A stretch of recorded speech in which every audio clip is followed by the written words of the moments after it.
Friends, welcome to Newton Institute 1।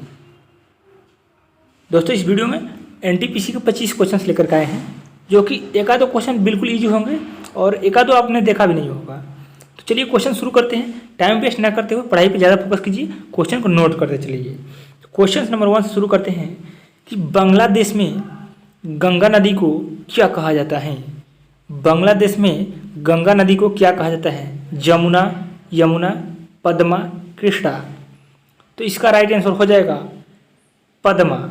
Bangladesh में गंगा नदी को पद्मा के नाम से जाना जाता है। और इस पर इतने तीर लगा देंगे हम कि आपको बस तीर का ध्यान देख करके ही आपके एग्जाम्स में सही हो जाएंगे। बात कर लिए यमुना के, तो यमुना जो है दिल्ली यमुना नदी के किनारे पर बसा है, आगरा यमुना नदी के किनारे पर बसा है। तो इस प्रकार से पूछ लिया जाता है। चलिए नेक्स्ट सीरीज में आगे बढ़ते हैं। इसी में गांधी जी का जन्म 2 अक्टूबर 1869 को किस स्थान पर हुआ था? तो बचपन में आप लोग बहुत पढ़े होंगे गांधी जी के बारे में। तो इसका राइट आंसर आप लोग जानते होंगे, पोरबंदर। सिवान एक बिहार का जिला दिया हुआ है, हालांकि ये नहीं है। चंपारण में आंदोलन में वो आए थे, तो जो कि इसका ये राइट आंसर हो जाएगा पोरबंदर। और चंपारण आंदोलन उनका पहला भारतीय आंदोलन था। यहाँ पर नील की खेती के लिए 3 कठिया आंदोलन होता है। ठीक, नेक्स्ट बात करेंगे कि संविधान के किस अनुच्छेद के तहत भारत को राज्यों का संघ कहा गया है। मतलब ये बात पूछना चाहता है कि भारत को राज्यों का संघ किस अनुच्छेद में लिखा गया है। तो इसका राइट आंसर हो जाएगा अनुच्छेद नंबर 1। कहता है कि भारत राज्यों का संघ है और भाग नंबर भी 1 ही है। तो अनुच्छेद 1 भाग 1 दोनों इसका आंसर हो जाएगा। भाग नंबर भी 1 ही होगा। चलिए आगे बढ़ते हैं। नेक्स्ट, तमिलनाडु राज्य की राजधानी आप लोग जानते होंगे, इजी क्वेश्चन है, चेन्नई है। हालांकि इसको ले आने का मकसद इसलिए था क्योंकि बहुत बच्चे नहीं भी जानते हैं। बात की जाए रांची की, तो झारखंड की है। आगे बढ़ते हैं इसी क्रम में। किस देश की मुद्रा को टका कहा जाता है? तो बांग्लादेश की मुद्रा को टका कहा जाता है और बांग्लादेश की राजधानी ढाका है। तो इसका राइट आंसर हो जाएगा बांग्लादेश। इंडोनेशिया, श्रीलंका और पाकिस्तान की मुद्रा रुपया है। इन तीनों की मुद्रा रुपया है। इसकी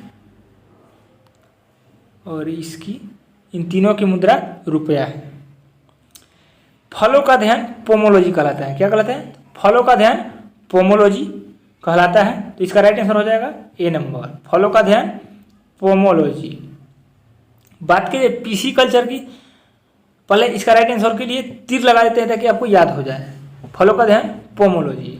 अब पीसी कल्चर, मछली उत्पादन को पीसी कल्चर कहते हैं। ये मछली, आप लोग फिश पढ़े होंगे, फिश FISH।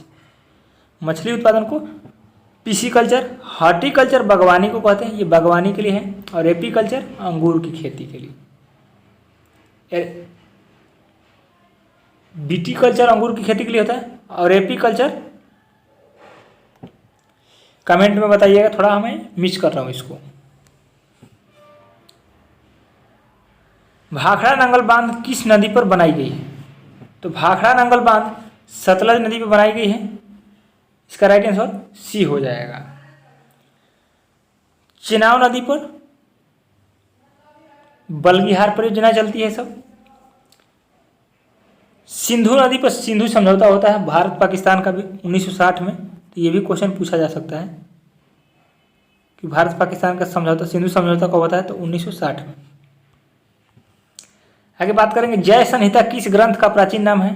तो जय संहिता महाभारत का प्राचीन नाम है। ये आपका राइट आंसर हो जाएगा। पुराण की बात की जाए तो पुराणों की संख्या 18 है। ये पूछ लिया जाता है। आगे बात करेंगे, आडियार भारत के किस राज्य में स्थित है? आडियार भारत के किस राज्य में स्थित है? तो ये तमिलनाडु राज्य में स्थित है। तो आपका राइट आंसर क्या हो जाएगा? आडियार भारत के तमिलनाडु राज्य में स्थित है। नेक्स्ट बात करेंगे, राष्ट्रपति अपना त्याग पत्र किसे सौंपता है?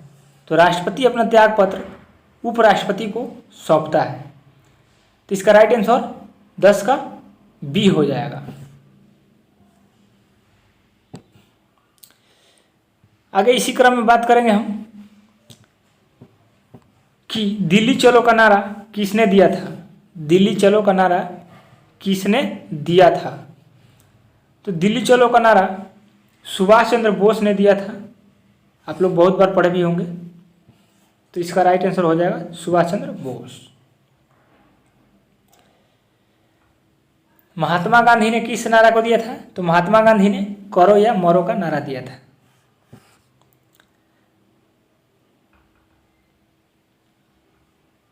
जवाहरलाल नेहरू ने हिंद स्वराज पुस्तक लिखी थी। नेक्स्ट बात करेंगे हजामती दर्पण में किस दर्पण का प्रयोग किया जाता है। तो हजामती दर्पण में अवतल दर्पण का प्रयोग किया जाता है। हजामत बनाते वक्त छोटे बाल को देखने के लिए बड़ा चीज यूज किया जाता है, बड़ा देखना पड़ता है, इसलिए अवतल दर्पण छोटे चीज़ों को बड़ा दिखाता है। और उत्तल दर्पण का प्रयोग साइड मिरर में किया जाता है। और दोनों गोली दर्पण के ही भाग हैं। नेक्स्ट बात करेंगे हाथी गुफा अभिलेख किस राज्य में स्थित है। हाथी गुफा अभिलेख किस राज्य में स्थित है। ऑप्शन आपके सामने है महाराष्ट्र, कर्नाटक, उड़ीसा, तमिलनाडु। तो इसका राइट आंसर हो जाएगा उड़ीसा। नेक्स्ट बात करेंगे हाथी गुफा का संबंध किस धर्म से है। तो हाथी गुफा का संबंध जैन धर्म से है। नेक्स्ट बात करेंगे मद्रास का नाम बदलकर चेन्नई कब कर दिया गया। तो ये 1996 में कर दिया गया। मद्रास का नाम बदलकर चेन्नई। नेक्स्ट बात करेंगे गोगक झरना कहाँ पर स्थित है। तो गोगक झरना कर्नाटक बेलगांव में स्थित है, जहाँ पे गांधी जी ने केवल एक ही कांग्रेस की अध्यक्षता की थी, वो भी बेलगांव अध्यक्षता कहा जाता है। ये बहुत बार क्वेश्चन पूछा जाता है। तो इसका राइट आंसर हो जाएगा बेलगांव। अम्लीय वर्षा का मुख्य कारण क्या है। तो अम्लीय वर्षा का मुख्य कारण SO2 और NO2 है। ये बहुत इंपॉर्टेंट क्वेश्चन है। अम्लीय वर्षा का मुख्य कारण SO2 और NO2। भारत के आयात निर्यात बैंक की स्थापना कब हुई, जिसको एग्जिम बैंक कहते हैं। आयात निर्यात बैंक का नाम क्या है। तो इसका नाम भी पूछ लिया जाता है EXIM bank, EXIM, EXIM bank. तो इसकी स्थापना कब किया गया था, ये पूछा जाता है। तो इसका right answer option number C हो जाएगा 1982। नेक्स्ट बात करें गुड अर्थ पुस्तक के लेखक कौन है।